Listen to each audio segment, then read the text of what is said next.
qala ista'mal nabiyyu sallallahu alaihi wasallam rajulan min al-Azdi yuqalu lahu Ibnu Lutbiyah. Kata Abdurrahman bin Sa'ad, ista'mal an-nabiyyu sallallahu alaihi wasallam, Nabi pernah mempekerjakan. Istamala ni ambil seseorang bekerja. Nabi pernah ambil seseorang bekerja dengan dia. Istamala an-nabiy sallallahu alaihi wasallam rajulan min al-Azdi. Nabi sallallahu alaihi wasallam pernah mengambil seseorang bekerja. Bila kata istamala, ambil bekerja, dibayar gaji. Maknanya dapat gaji. Min al-Azdi, daripada suku Azdi. Daripada suku Azdi. Yuqalu lahu, dipanggil dia ni Ibnu Lutbiyah. Nama dia dipanggil Ibnu Lutbiyah. Ini bukan nama sebenar ni, kunyah, gelaran dia. Ibnu Lutbiyah. Ala sadaqah, Nabi pernah lantik atau ambil seseorang bekerja untuk menjadi tukang pungut zakat. Ala sadaqah. Sadaqah dalam hadis ni bermaksud zakat. Falamma qadimah, bila mana dia datang setelah diutuskan oleh Nabi untuk mengutip zakat, qala haza lakum. Qala haza lakum. Maka dia bawa hasil kutipan zakat dan dia kata haza lakum, ini hasil zakat kepada kamu. Wa haza uhdiya ilayya, dan ini pula bahagian hasil yang dihadiahkan kepada aku. Jelas tak? Ada orang dia kerja sebagai tukang kutip zakat pada zaman Nabi. Dalam riwayat disebut dia ni pergi kutip zakat Bani Sulaim. Nabi utuskan dia untuk kutip zakat di Bani Sulaim. Maka bila dia pergi kutip zakat, orang ni yang dipanggil dengan nama Ibnu Lutbiyah ni, falamma qadimah, bila dia mai balik jumpa Nabi, dia kata haza lakum, yang ni hasil kutipan zakat untuk kamu lah, untuk Nabi, untuk Islam. Wa haza uhdiya ilayya, adapun bahagian yang ni aku punya, dihadiahkan kepada aku, hasil daripada aku kutip zakat ni orang bagi hadiah kat aku. Faqama Rasulullah sallallahu alaihi wasallam, maka bangkit Nabi sallallahu alaihi wasallam. Ala minbar, Nabi pun bangkit, Nabi pergi duduk di atas mimbar, pergi berdiri atas mimbar. Fahamidallah, lalu Nabi memuji Allah. Wa asna alaihi, lalu Nabi fahamidallah. Hamidallah ni kalimah hamdalah, puji-pujian kepada Allah Subhanahu wa taala. Wa asna alaihi, dan asna alaihi ni pun pujian juga. Tapi apa beza kalimah hamdan, kalimah hamidah dengan asna? As-sana ni, hamidah tu memuji Allah atas pemberian dia. Was-sana, pujian Allah atas zat Allah Subhanahu wa taala, atas kebesaran dia. Maknanya Nabi pun pergi puji Allah dan mengagung-agungkan Allah. Summa qala, kemudian Nabi bersabda, amma ba'. Amma ba' ni adalah merupakan budaya orang Arab dalam berbicara. Maknanya ni nak bagi tahu. Amma ba'. Macam kalau kita dalam walkie-talkie kan, kita kata Roger kan. Maknanya kan Roger, itu maknanya kita nak bagi tahu lah. Ataupun over kan. Lepas bercakap kita kata over. Jadi maknanya orang Arab bila dia bercakap, dia ada amma ba'. Adapun selepas ni aku nak bercakap lah.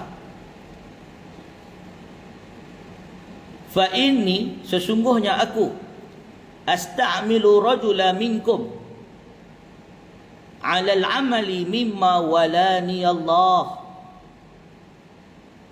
Kata Nabi SAW, fa inni asta'milu rajula minkum ala al-amali mimma walani Allah. Sesungguhnya aku telah mempekerjakan seorang lelaki dari kalangan kamu alal amal, pada satu pekerjaan, mimma walani Allah. Pekerjaan yang telah diberikan tugasan itu oleh Allah kepada aku, iaitu Allah Subhanahu wa taala telah melantik Nabi untuk mengutip zakat dari umat baginda. Yang mana zakat itu adalah merupakan rukun daripada agama Islam. Salah satu dari rukun Islam. Dan Nabi SAW ditugaskan oleh Allah untuk kutip zakat. Walani Allah, dilantik oleh Allah. Kata Nabi, aku dilantik oleh Allah untuk pergi kutip zakat, dan aku lantik, aku pergi pekerjakan salah seorang daripada kamu untuk buat kerja ni. Maknanya kerja kutip zakat ni sebenarnya kerja Nabi.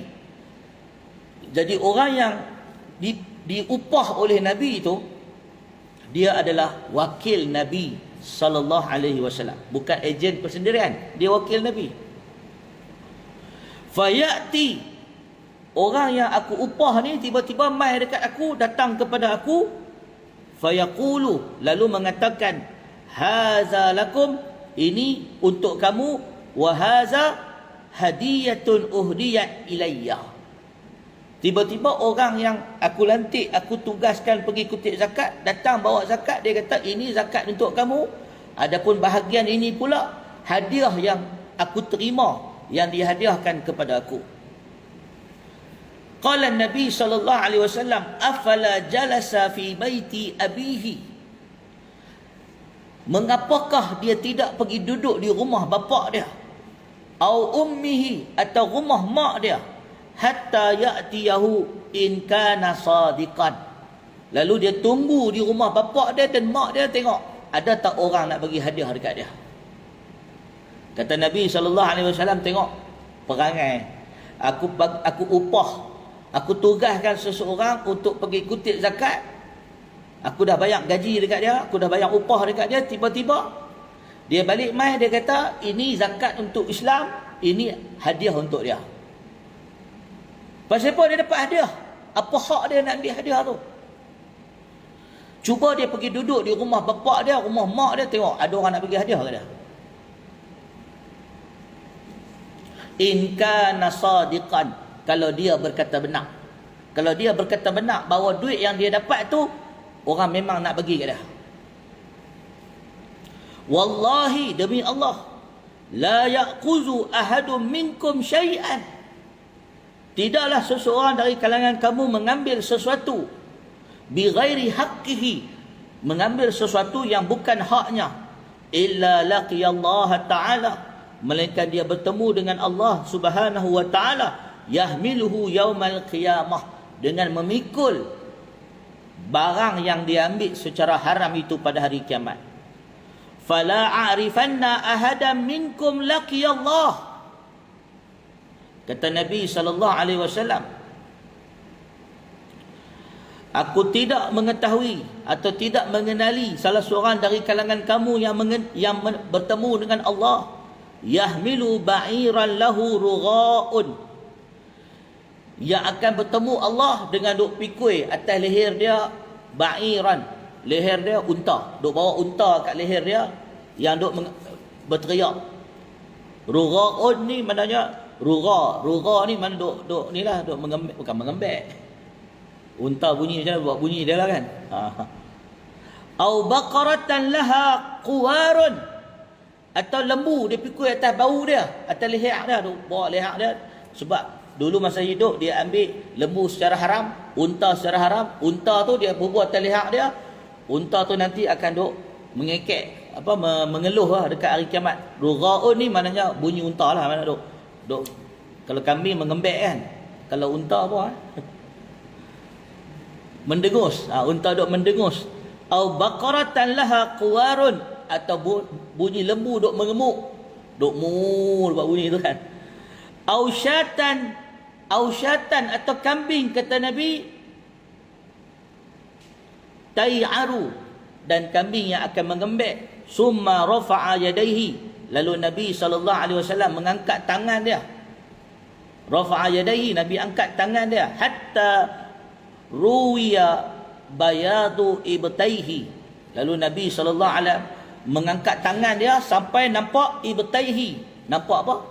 Nampak ketiak baginda. Nabi angkat tangan dia lepas Nabi cakap tu sampai nampak ketiak baginda. Ruya bayatu ni putih. Ketiak Nabi ni putih. Ada sebab kenapa dalam hadis ni duk sebut ketiak Nabi putih. Bukan nak tunjuk kata Nabi kulit putih, maknanya Nabi cukur ketiak. Faham tak? Nabi duk doa angkat sampai nampak ketiak putih Nabi, ketiak putih Nabi. Dia kalau kulit putih pun kalau ketiak bulu lebat, hitam jugalah. Di mana nak sebut dalam hadis tu satu makna yang tersirat.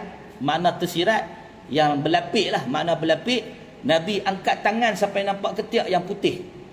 Maknanya Nabi cukur bulu. Tu. Itu sunnah. Ketiak ni jangan tak cukur. Berbulu ketiak ni bukan sunnah. Buruk akhlak baik laki baik perempuan. Dia jadi tempat membiak kuman dan kotoran. Jadi angkat tu Nabi SAW summa rafa'a yadayhi hatta ruwiya bayadu ibtaihi. Sampai nampak ketiak putih Nabi, yakni Nabi cukur. Faqala Allahumma hal balagtu. Ya Allah, aku telah menyampaikan. Allahumma balagtu salasan. Nabi sebut 3 kali. Ya Allah, aku dah sampaikan. Ya Allah, aku dah sampaikan. 3 kali Nabi sebut. Hadis muttafaqun alaih. Muslimin dan muslimat rahimakumullah. Maka kita nak sebut pada pagi ini, para ulama dalam mazhab, dalam perbahasan muamalat, mengatakan seseorang yang telah mendapat upah, dapat gaji, tak boleh terima hadiah yang bersangkut paut dengan pekerjaan dia. Faham tak? Jadi orang yang dia ada upah, ada gaji, maka dia tidak boleh menerima hadiah yang bersangkut paut dengan pekerjaan dia, dan ulama menghukumkan ia sebagai haram. Kecuali dalam 3 hal. Kecuali ada istisna, ada pengecualian dalam 3 keadaan. 3 keadaan. Sekejap kita bincang. Baik, yang pertama perbahasan para ulama mazhab. Mereka mengatakan tidak halal seseorang yang dipekerjakan dengan satu pekerjaan yang telah ada gaji, ada upah, untuk dia mengambil habuan daripada pekerjaan dia, upah yang melibatkan pekerjaan dia. Jelas tak? Maka imam-imam dalam mazhab Syafi'i memberi contoh orang yang menyembelih lembu korban, sembelih lembu korban. Orang yang menyembelih lembu korban, kita boleh bayar upah dia, tetapi haram bagi dia ambil daging. Faham tak? Jadi orang yang sembelih lembu korban, kalau dia sembelih lembu korban, dia pergi ambil daging, hukum dia haram. Melainkan kata para ulama, dia termasuk asnaf. Itu boleh. Dia bolehlah sebab dia asnaf. Tapi kalau kata dia sebab dia yang pergi sembelih lembu, lepas tu dia pun sebut dah, kepala aku punya sebab aku sembelih, maka hukumnya haram. Tak boleh makan daging tu. Tak halal bagi dia. Maka sebab itu kata para ulama, kita kalau orang yang tukang sembelih ni, kita bayar duit siap-siap, upah dia. Itu upah dia. Daging tak boleh buat jadi upah. Baik, begitu juga kata para ulama, seseorang yang diberikan upah untuk melakukan satu pekerjaan misalnya, lalu daripada pekerjaan itu dia niagakan, dia contohnya satu orang dia ditugaskan jaga kelapa sawit. Dia jaga kelapa sawit. Lepas tu pada dia duk buat projek kelapa sawit tu, sebab dia bertugas kat situ, dia cari makan, cari jalan untuk buat duit lagi atas pekerjaan dia, sedangkan dia dah dapat upah, maka tidak dibenarkan. Tak boleh. Memanglah ramai orang nak buat benda ni. Tuan-tuan, hukum dia adalah haram. Sebab tu dalam bab muamalat ni, halal haram dalam perniagaan, dalam jual beli, dalam pendapatan ni, banyak orang tak mengaji, dia tak tahu. Ada larangan dalam hadis Nabi SAW. Baik, ulama bahas ni banyak. Kita kalau nak bincang benda ni, kita akan jadi kitab fiqh. Kita mengaji muamalat, bukan mengaji hadis. Tapi nak sebut sikit saja secara ringkas tentang jenis-jenis upah yang kita tak boleh makan. Maksudnya hadiah yang kita tak boleh terima sebab kita dapat upah. Maka sebab itu para ulama bila bab ujrah ni bab upah. Ujrah tu upah lah. Atau orang sebut rawatib, gaji. Sesiapa yang mendapat upah dalam satu pekerjaan, maka dia tak boleh menerima hadiah yang bersangkutan dengan pekerjaan dia. Kalau dia polis, menjaga keamanan, dia tangkap pencuri, lepas tu orang bagi hadiah dia sebab berjaya tangkap pencuri tu, maka tidak boleh. Sebab tangkap pencuri itu memang kerja dia, dia dibayar gaji, so dia tak boleh nak dapat upah atas sebab dia tangkap pencuri tu. Tahu tak? Dia jangan jadi perangai macam dekat negara Arab. Dekat negara Arab tu, polis-polis ni, ada setengah negeri lah, setengah negara Arab ni, polis-polis ni, pencuri dia tak tangkap. Ada orang main mengadu, report polis, kata ada kes kecurian, polis tak tangkap. Polis kata kalau nak tangkap, bayar duit dia. Polis dah dapat gaji, tapi dia tak nak buat kerja, lagi tak bayar. Bayar duit dia, baru dia pergi tangkap. Nampak tak tuan-tuan? Jadi Islam nak cegah benda macam ni. Apa yang cuba ditutup oleh Nabi SAW, sebab itu dalam syariat Islam, dia ada maqasid, dia ada tujuan dia. Maka apa yang hendak ditutup oleh Islam, saddu zara'i, yang kita nak cegah dalam Islam ialah budaya rasuah. Kalau tak bagi duit, tak bagi minyak pelincir, tak bergerak. Gaji dah dapat. Maka sebab itu orang yang bekerja di bahagian immigration, bahagian custom dan immigration, jaga sempadan, memang tugas dia, memang kerja dia dibayar gaji untuk buat pasport atau meluluskan pasport. Tetapi kalau tak bayar, lambat siap. Kalau bayar, siap cepat. Atau kalau tak bayar, dia tak nak buat. Bayar baru dia buat. Maka hukumnya haram. Walaupun kita namakan itu sebagai hadiah. Sama dengan wakil rakyat ataupun orang-orang yang bekerja sebagai ahli politik yang menjaga urusan pentadbiran negara. Kerja dia sebagai menteri, memang kerja dia untuk luluskan lesen. Tetapi bila tak bayar, dia tak lulus. Wadah itu kerja dia, gaji dia. Menteri-menteri ni dia pun ada gaji. Dia pun tak boleh terima hadiah yang bersangkut dengan pekerjaan dia. Itu tak boleh. Jadi kalau kata orang bagi hadiah dekat menteri, hadiah-hadiah tu sebenarnya perlu dikembalikan kepada negara atau dikembalikan kepada rakyat. Sebab tu kalau ni negara barat, menteri-menteri, Perdana Menteri dan ketua-ketua negara ni bila dapat hadiah daripada pemimpin-pemimpin luar, dia akan bagi balik pada kerajaan. Masuk dalam muzium negara dan sebagainya. Bukan boleh ambil ke dia. Ataupun masuk dalam akaun dia 2.6 bilion ke buat senyap, tak boleh. Itu bukan duit dia, itu duit rakyat. Jadi tuan-tuan dan puan-puan yang dikasihi sekalian, duit yang dia dapat sebagai pemimpin bukan hak dia. Nabi kata kalau dia tak percaya, kalau dia nak dia berkata benar, afala jalasa fi baiti abihi au ummihi, itu kayu ukur dia, kata Nabi. Nabi bagi kayu ukur, suruh dia duduk di rumah bapak dia, rumah mak dia. Maknanya dia dah pencen, dia tak bekerja sebagai Perdana Menteri, sebagai menteri, sebagai wakil rakyat, sebagai jawatan yang dia pegang. Agak-agak orang nak bagi hadiah tak? Kalau orang tak bagi, maknanya dia diberi hadiah kerana posisi dia. Maka dia tidak dibenarkan mengambil bahagian yang bukan hak dia, kerana itu bukan hak dia, itu hak posisi dia. Bila hak posisi dia, maka menjadi milik kepada tujuan pekerjaan dia. Maka lelaki yang diutuskan oleh Nabi ni, dia mewakili Nabi. Dia diberi hadiah sebab dia utusan Nabi. Maka dia tak boleh ambil hadiah tersebut kerana orang beri itu kerana dia utusan Nabi. Kalau dia bukan utusan Nabi, tak ada siapa nak bagi hadiah kat dia. Maka orang bagi hadiah kat dia kerana dia utusan Nabi. Disebabkan itu semua hadiah dia perlu dikembalikan kepada Nabi sallallahu alaihi wasallam. Jelas tak? So tak boleh ambil. Baik, bagaimana pula dengan pendakwah? Contoh, ustaz. Ustaz dia mengajak di masjid, dia mengajak di sekolah misalnya. Kan? Dia dibayar gaji. Maka bila dia dibayar gaji, dia tak boleh terima sebarang upah atau hadiah yang bersangkutan dengan kerja mengajak dia di tempat dia bekerja. Mana tak? Macam orang panggil apa? Dia mengajak dalam masjid kan? Dia kerja sebagai imam. Jadi bila dia semayang, dia jadi imam. Memang jadi imam semayang ni memang kerja dia. Lepas tu ada orang main bagi hadiah harga dia sebab dia jadi imam. Imam solat. Maka dia tak boleh ambil duit itu, dia kena bagi kepada masjid. Itu bukan duit dia. Sebab dia dah dibayar gaji. Faham tak? Jadi katakanlah saya mengajar di sini, saya dapat gaji, saya mengajar di sini, saya mengajar, orang bagi duit ke saya, maka tak boleh sebab sudah ada gaji. Tetapi kalau ustaz atau pendakwah itu dia mengajar di tempat lain ataupun dia berdakwah dalam posisi yang lain yang tidak bersangkutan dengan gaji yang dia kerja, maka itu dibenarkan terima lah.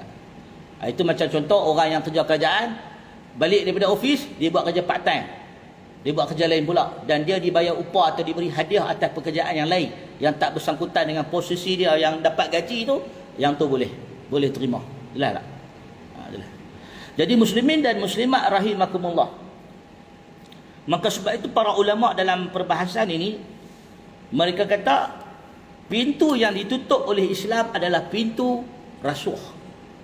Islam nak tutup apa dalam masalah ni? Rasuah dan penyelewengan kuasa dan pecah amanah. Itu yang cuba ditutup oleh syarak daripada berlaku dalam masyarakat. Maka sebab itu kata para ulama, yang dibenarkan terima hadiah ni hanya dalam 3 keadaan. Ada pengecualian dalam 3 hal. Yang pertama, seseorang yang menerima hadiah kerana kedaifan dia atau kerana keperluan dia, itu boleh. Contoh, seorang yang dibayar gaji untuk bekerja dengan satu pekerjaan tetapi tak cukup, sehingga dia mengalami kesukaran atau mengalami kesusahan. Lepas tu ada orang bagi hadiah kat dia, contoh bagi hadiah kereta kat dia, bagi hadiah motor kat dia untuk memudahkan pekerjaan dia, maka tidak ada masalah, boleh. Contoh, seorang pendakwah, dia bekerja, dia memang dapat gaji, tetapi gaji itu tak cukup. Lepas tu pula ada orang bagi hadiah dekat dia untuk tampung kekurangan dia atau tak cukup, maka dibenarkan. Macam contoh menteri, misalnya menteri, katakan menteri sekalipun dia miskin, dapat gaji tapi tak cukup. Lepas tu orang bagi hadiah kat dia untuk membolehkan dia menunaikan tugas dia dengan baik, maka dibenarkan dengan syarat dia memang memerlukan. Dengan memerlukan dan tidak ada fitnah lah, maknanya dia terima hadiah tu bukannya untuk meluluskan projek dan sebagainya. Jelas tak? Okey, itu satu. Yang kedua, kata para ulama, dia menerima hadiah yang tidak berkaitan dengan jawatan dia, itu boleh. Yang kedua, seseorang menerima hadiah yang tidak bersangkutan dengan jawatan dia.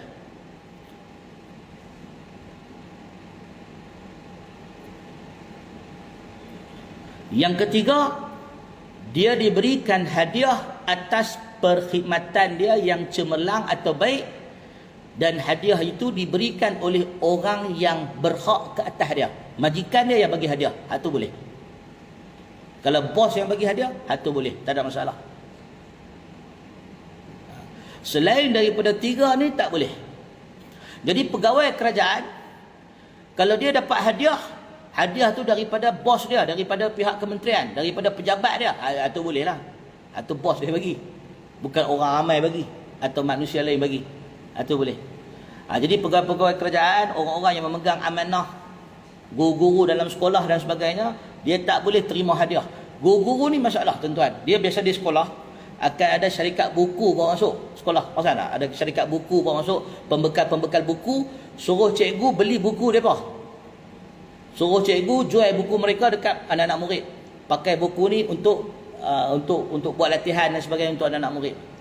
Jadi cikgu pun akan wajibkan mak bapak beli buku ni, dan syarikat tu pun dapat jual buku mereka, dan sebagai hadiah mereka akan bagi hadiah dekat cikgu lah, bagi upah kat cikgu ke, bagi komisen dekat cikgu ke. Hukum dia haram, tak boleh. Cikgu tak boleh terima sebab dia sudah dapat gaji, tak boleh. Jelas tak? Tapi cikgu dekat sekolah, dia mengajar di sekolah dengan cemerlang, dengan gigih dan sebagainya. Orang pukul 6 orang dah balik, dia tak balik lagi. Maka dia kemudian diberi anugerah cemerlang, diberi hadiah oleh pihak pengetua, pihak sekolah, pihak majikan atau pihak nazir, pihak menteri, itu tak ada masalah. Itu majikan, orang yang berhak atas dia. Macam dalam hadis ni, kalau Nabi yang bagi dekat lelaki tu, itu boleh. Ini lelaki tu mai pergi kutip zakat, mana halah balik mai, dia kata dia dapat hadiah dari orang. Nabi kata itu bukan hak dia, sebab orang bagi kat dia itu kerana dia wakil Nabi. Cuba dia duduk rumah mak bapak dia, ada siapa nak bagi hadiah dia? Maka dalam Islam dia ada batas-batas dia. Begitu juga doktor. syarikat-syarikat farmakutikal, farmasi, syarikat